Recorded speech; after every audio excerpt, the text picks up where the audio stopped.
Welcome to Lead and Thrive, the podcast about leadership in consumer goods and retail. This is Daniel Torres, founder of Dwyer Partners. Fiona McDonnell is a well-known executive who has led teams and P&L in companies like Nike, McCormick, and Amazon. She recently, temporarily, stepped out of the corporate world to write Two Mirrors and a Cheetah, a book that aims to empower professionals by gaining self-awareness and bringing their full self to the workplace. I invited her on the show to better understand her motivation to write a book and learn all about it. Hi, Fiona. Thanks for joining us today. How are you? I'm good. Thank you for having me. Excellent. I think you're joining us from the London area, if I'm not wrong. I am, yes. I'm just outside the larger M25 at the moment, working in my garden. Lucky of you. Just for the audience to understand a bit where you come from, obviously you've just written a book, but your background is not that one of a writer. So maybe for the audience to get to know you, well, I have to say, the audience that doesn't know you, because I think that you're a relatively well-known figure in the FMCG world, maybe you can tell us a bit about yourself and your background. Yeah, sure. So, I see myself as a right brain engineer, left brain marketeer. I started as engineering and I'm a commercial leader, really. That's my sort of, career in general management, and now a published author of Two Mirrors and a Cheetah. But I've spent probably 30 years, at least in the world or around the world of FMCG, everything from large companies like Kraft and Kellogg's through Nike and McCormick, who are much more known in the US.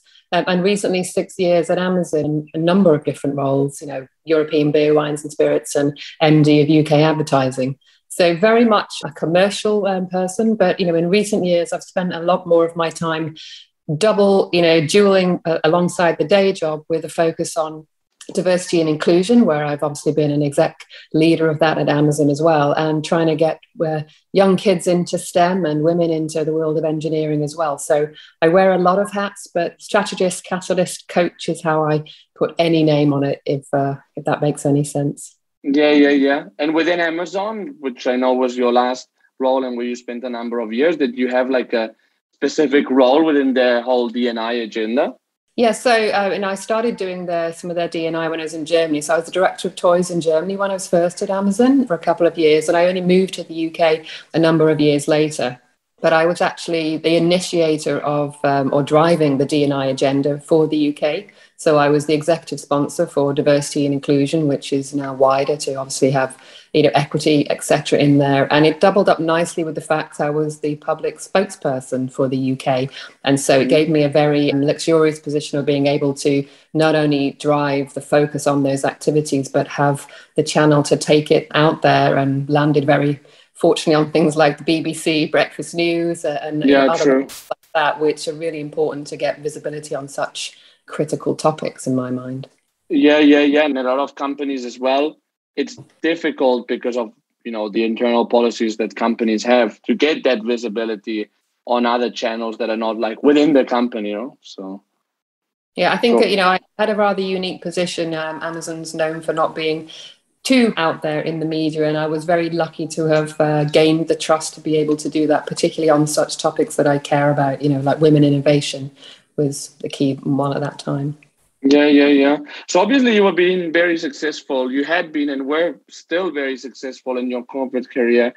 Who takes the crazy idea to step out and write a book? It's good you use the word step out, because I don't think I've completely changed careers. I do love what I do, and I'm generally lucky in that sort of sense. But I think like many people in recent months, when the pandemic hit, priorities surfaced that weren't otherwise there. And I, like many other people, was questioning what could I do to help in which sort of capacity. And I suppose in the same way businesses plan to come out of recessions or deep, hits far before the panic and the troubles are over, I was thinking the same, for other people. How could I do something that would be useful for people coming out the other side? And so what might look like a major risk, I didn't feel was such a large risk. I was doing a lot of work like that, and I had developed a concept called Two Mirrors and a Cheetah 4 years earlier for International Women's Day. So it's something which I was already pulling together. And I just felt personally this was a moment that if I don't do something, I might look back in 10 years and think I could have done something bigger to help.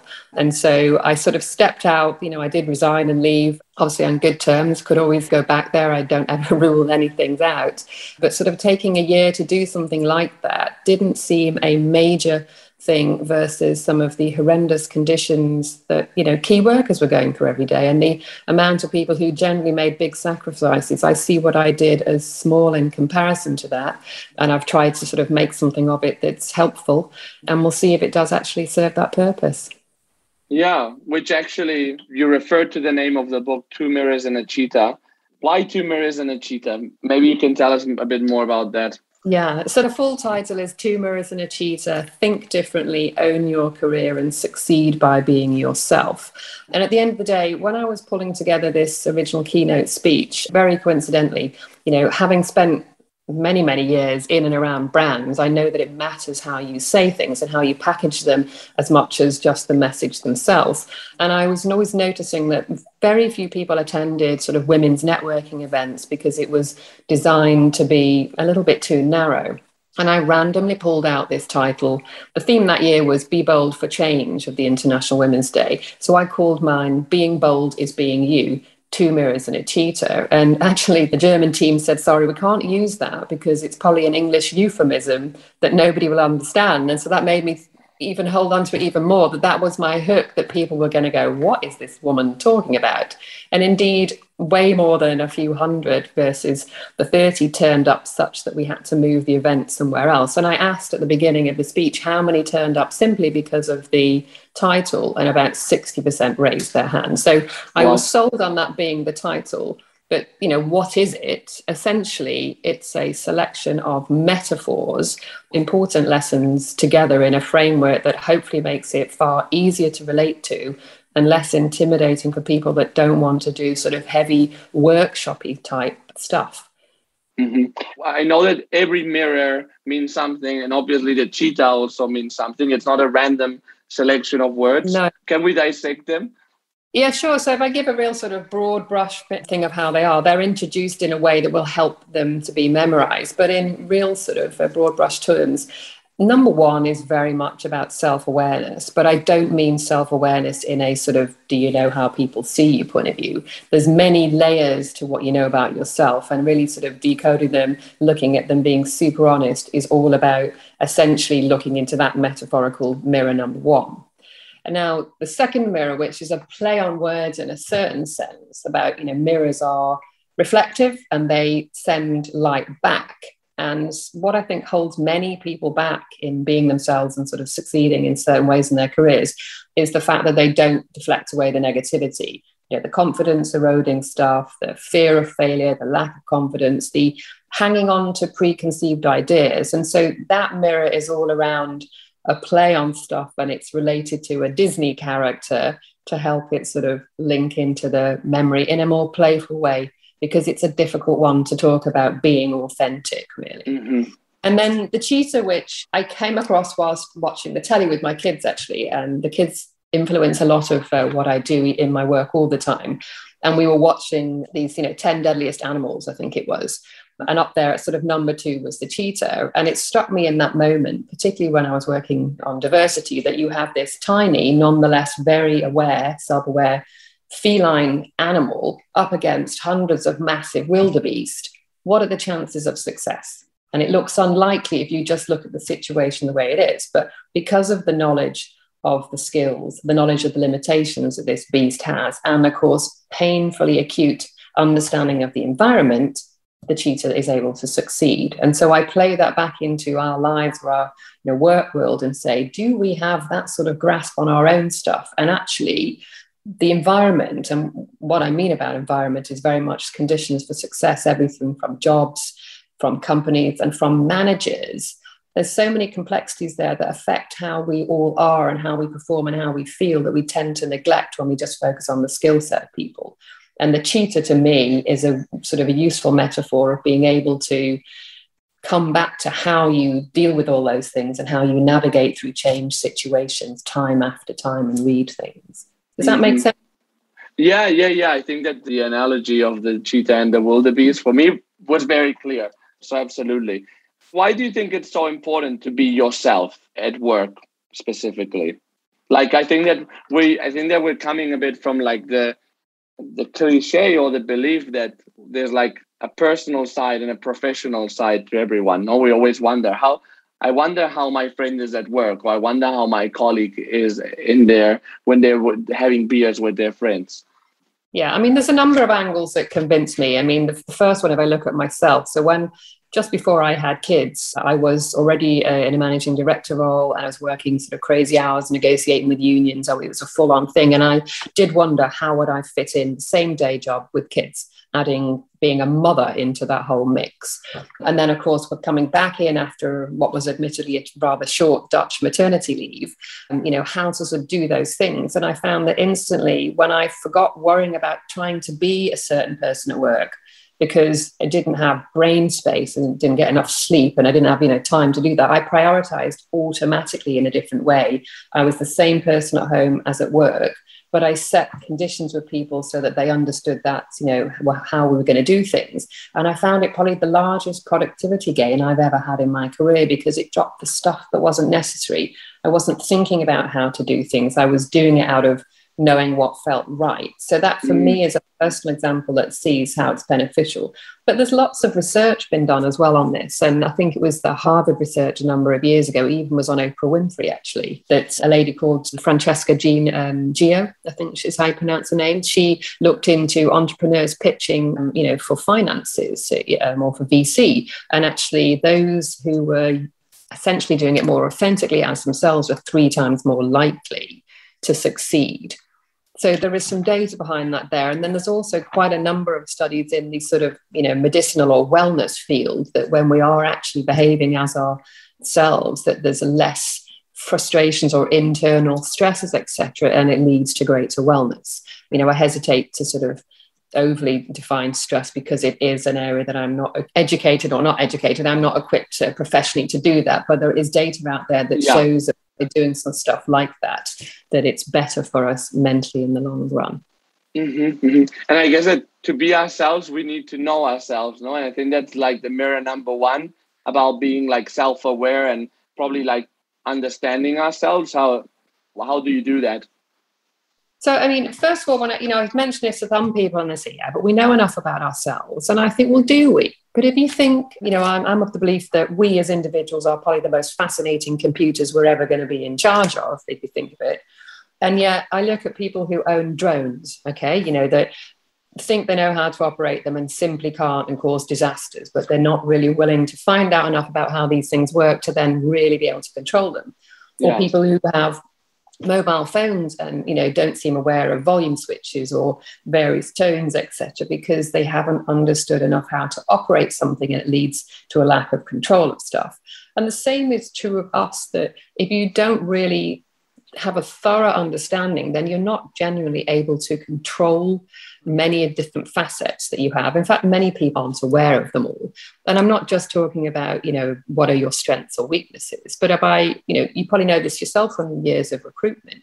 When you sit with candidates who, in their moment when they're allowed to impress you, or hopefully want to impress you when you're interviewing, and you ask about things they're good at or things they're working on, how they describe themselves, what other people would say about them, I'm genuinely surprised at how many times people draw a blank, which would suggest they don't know a great deal about themselves. Or when you put together development plans with colleagues and employees, and people haven't thought, what next? And they're not actually aware of how Jim in finance, down the road views their work, or actually they're not aware that they got way more motivated when they moved from an office environment to an open plan environment. Some of those things clearly are different things about them that they hadn't realized. So there's a lot more to us than just a strengths and a weaknesses.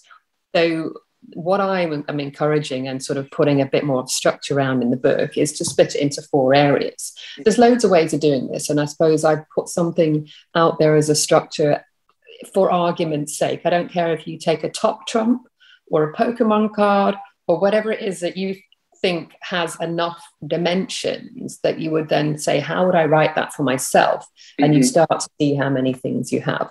But the buckets that I think are important to at least consider are the toolkit. So essentially, what is it that you have and what can you bring, into a team, into an employer?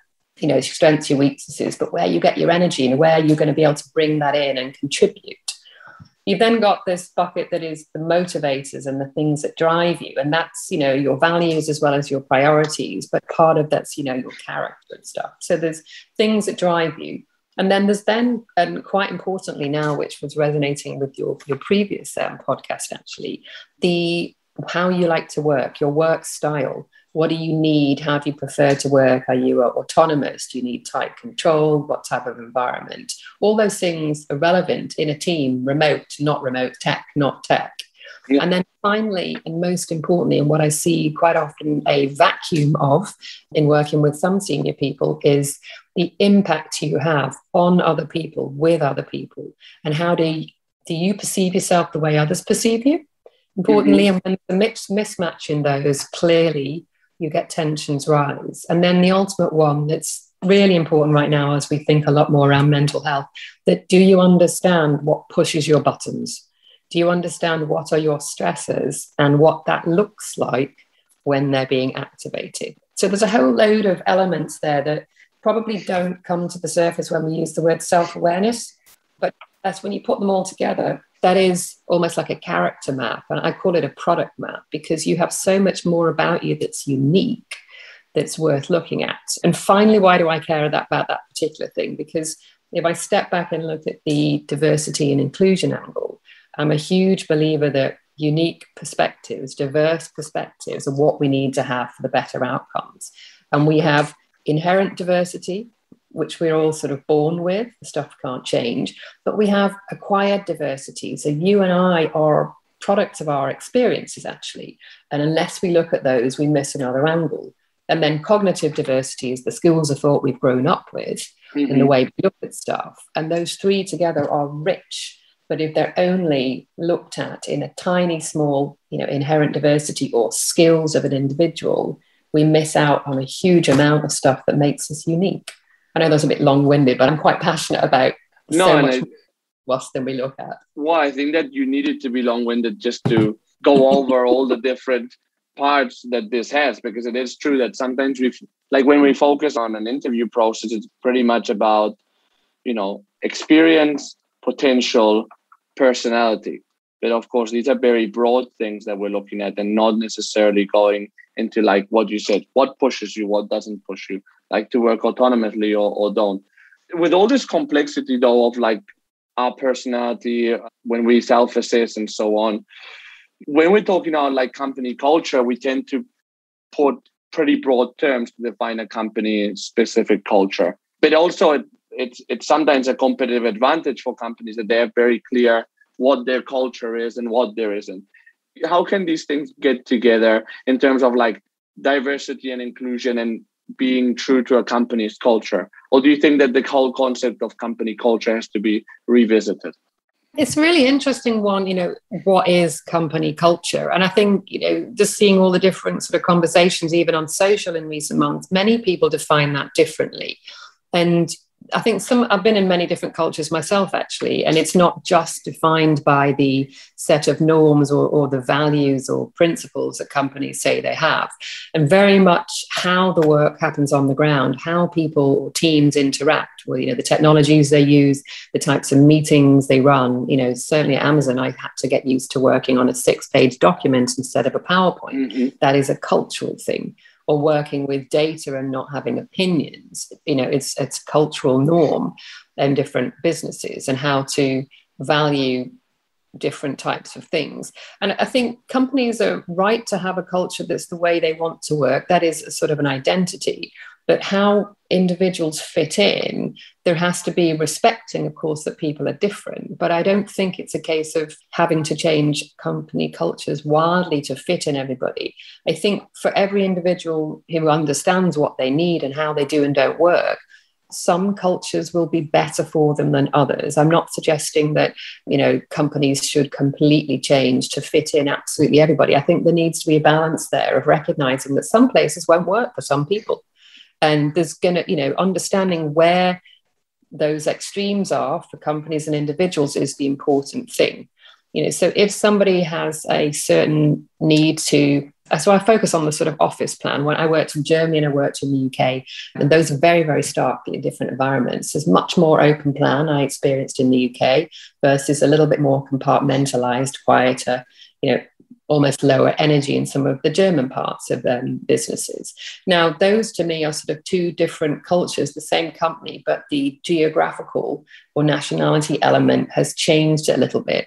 And that may work well for people in one, but not in the other. But for the individuals to recognize themselves that it works well for them is the challenge. And this is where I bring in the whole Cheetah thing around recognizing what your context works for you, which is a set of conditions that you need to thrive, and recognizing these things which you don't normally put in your own needs list, autonomy, managers that don't micromanage you, or a certain sort of technology to work with, or face-to-face versus remote, which we're seeing now. Those are the things which employees will have as needs and companies will have as, on offer, and finding the way to match those is the challenge at the moment.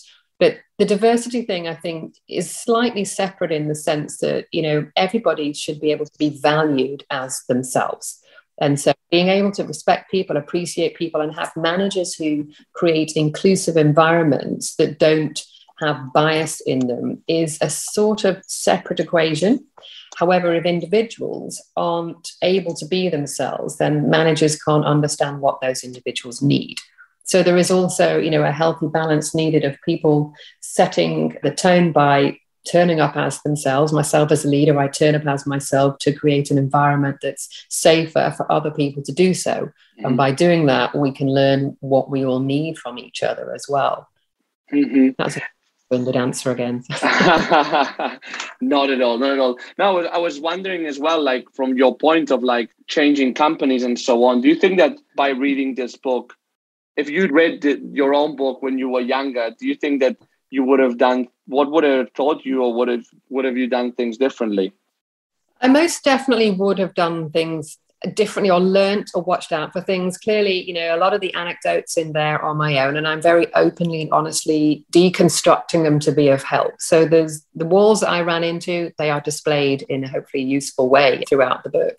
But if I look at myself back at the beginning of my career, I was looking at my, toolkit, my self-awareness is what I was good at and my ambition, and off I was running with impatient. And it was years later as I went that I learned the stronger value of working with other people, the different team roles, and also very importantly, the impact I was having on other people. And I trod on some toes along the way, I'm sorry to say, but it's taught me very painfully how I impact other people and how to understand where parts of my character maybe need a volume switch.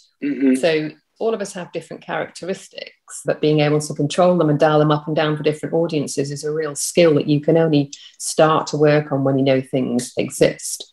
So if I was to read the book now and I look through, what would I do differently? I would certainly take more time, be a bit more patient to understand more about myself, but not be so hard on myself of wanting to get everything right first time and running a little faster to learn in different places that, as I do now, I accept that failure is a completely valid option and the world won't end if I don't get something right. I probably was less open to that earlier on because I hadn't been around people who nurtured failure or, gave it a high value. And I think we come out of education as individuals where we take tests and it's you versus the system. Yeah. And you get a number on a paper that says you're good or not. And it's kind of black and white. And I had, in the theoretical or academic way, I had good sound evidence that I was good at stuff, but I didn't have soft stuff. And I had a bit of a lack of confidence in other areas because I had no way or no verification that I was okay in that. And when you come into the world of work, you work through people, with people in teams. And I think I would have helped myself see earlier as a, if I went back in time, Yeah. that other people are critical. It's not you versus the world. It becomes increasingly you alongside other people. And it's always through people, with people, and for people. And that is something I, would love to have learned earlier, because it's so important, particularly, in the world right now where inclusion's about making it right for everybody. There shouldn't be as much room for people to tread on toes, which I know I've done. Yeah, no, and I think it's a good point that we do come from an academic system, at least in the West in general. And I think that in the UK, in the English-speaking world, not as much, but I think like in Spain, France, etc., it's pretty much right or wrong. Like there's not that much room to like reason, or, you get a 10 or you get a 0, basically. Not as much. I used to get more 7s than anything else, to be honest. That was kind of my average. So I was an average student. So for me in the workplace, it was fine to get things wrong. But it is true that probably students that have been A students, when they go into the workplace, it must be quite difficult, because it's not the right way or wrong way necessarily, no? Yeah, there's the other thing, that the key thing that, surrounds many of these topics we've touched on, which is trust and how and where you build that. And I think it was when I did an MBA around about when I was 30, and some of those exams were team exams. So you're putting your results in the hands of, I think there's 5 other people, these teams of 6, which takes getting used to. And when I look at it now, the step we ask people to take, and we've taken ourselves in from being an individual contributor to being a manager, you put your results in the hands of other people. Now, that is a major moment of hands-offness that takes getting used to, to be able to give people enough room to fail as enough room to achieve, and to not be all over them when you're used to being fully in control of stuff. It is character building, at sort of best. And I know many people fail to make that transition because they just can't leave their results in the hands of others. And it's probably a good cause of what, where many a micromanager is created. And I do sort of move on in the book to talk about, self-management moves into how you can manage other people, in the sense that building those things, understanding how other people will be feeling because you put yourself in their shoes, will help you do some of these things. But the fear of failure, it's right there. Will I fail because I let somebody else do the work for me? There's only one way to find out, and the world doesn't end, when it does happen. You just find better ways to do this. But yeah, that one, the trusting and actually letting people fail and celebrating it, and not sort of, chastising it, is the real thing that I think many people will struggle with for a while. But we need to have more of that to allow people to start being themselves, because it's going to be bumpy for people who aren't used to doing it, and their volume switches of, strong personality versus underutilized skills is going to take some finding out or exploring before it's more. Do you think that, like, when you've changed companies, because also you've changed companies in like leadership roles, which is not the same as changing as an individual contributor, do you think that like it's challenging to be yourself in another company, or it's actually key to be yourself and be very self-aware in order to go somewhere and be able to transfer those leadership skills and have some consistency there and resilience? Yeah, it's almost like a double-edged sword. And on the one hand, you want to go straight in there and be delivering and land and be what you've sort of sold yourself to be, hopefully truly, through the interview process. But equally, you have the right moment to start as you mean to go on, so to speak. And if you work in a certain way, I think it's about managing expectations with the teams that you go in. And it's about showing and demonstrating how you work, rather than, if you do it in a different way and you sort of adopt a certain style of stuff just for the short term, it's going to be very difficult to revert back out of that later. So I would, I always go in as myself, but I've got better at doing it the more I'm aware of how I work. And to do that, you need to listen to mentors, make sure you get feedback. Not of all of it will you want to hear, nor like hearing, but it's uncomfortable, but it's necessary. And I think I've got better at doing that. And I've got better at listening to the teams that I go into, to the companies that I go into, to see what they need, rather than coming in focused on me and what I want to deliver, to make myself feel like I'm delivering straight out of the gates, so to speak. But it's a chance to sort of start afresh at the same time as, learn from different people. And I, as you can see, I've moved around countries as well as companies a lot, and people, cultures, languages inspire me. And so I'm on fire in a new role for learning through other people. And if I'm not able to listen enough and absorb that, I'm going to miss out on a great deal of learning. And hence, it's a really good moment to make myself a better leader, not just go in and demonstrate what I've already said I have been able to do. Yeah. And now going back to the book, why do you think somebody should read this book, or what benefits will they get out of reading it? Yeah, as you've probably seen, it doesn't look like a normal book. In case you've been hearing it, that's the that's the book. When I looked at this, if I see my view of sort of 30 years in consumer goods, there are hundreds of bottled waters, right? And so water is technically water. Our bodies are made up of a huge amount of it. We all need it. And yet there is room for all these hundreds of brands of water. It appeals to people differently. Likewise, face creams, or I could name any sort of consumer brand, because there's ways of packaging it and using it that'll appeal to people in different ways.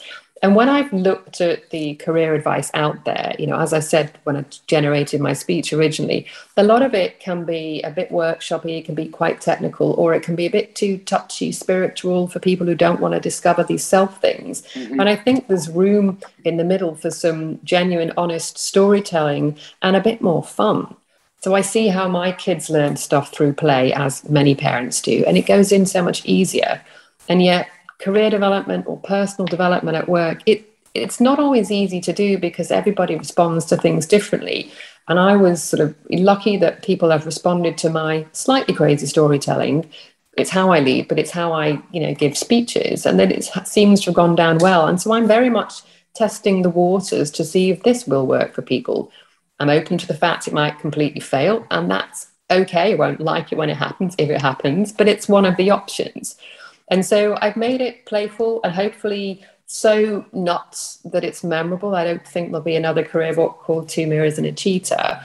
But the subtitle, the Think Differently, Own Your Career and Succeed by Being Yourself, I actually generated that subtitle with my beta readers and based on what people thought was in the story and what they felt was missing. So it's been sort of sub-engineered in a certain sense to be what people feel is currently missing. So I've kind of approached it from two sides, and I'm hoping that it is a little bit more accessible to people who like a page turner. It's pretty low on data and research on purpose to not put people feeling it's a textbook. Mm-hmm. But at the same time, I've been painfully honest about my stories to make them useful and a bit playful. And, I'm hearing from those who've read it so far, it's useful. And even if it's only for a couple of people, then I will have helped a handful. And my first editor said to me when she had finished doing the broad brush big picture a number of months ago, whilst my concept of sort of semi-theory, semi-biography isn't new, the very fact that my situations, my examples and the stories and the way I put them together is different, it will increase the diversity of the available advice out there. Mm-hmm. And that is the thing I'm trying to do. We can only be what we can see. And whilst I'm only one of a number of hopefully role models, I don't want to say, an example, etc., but it's another set of things for people to take inspiration from alongside a suite of other things out there.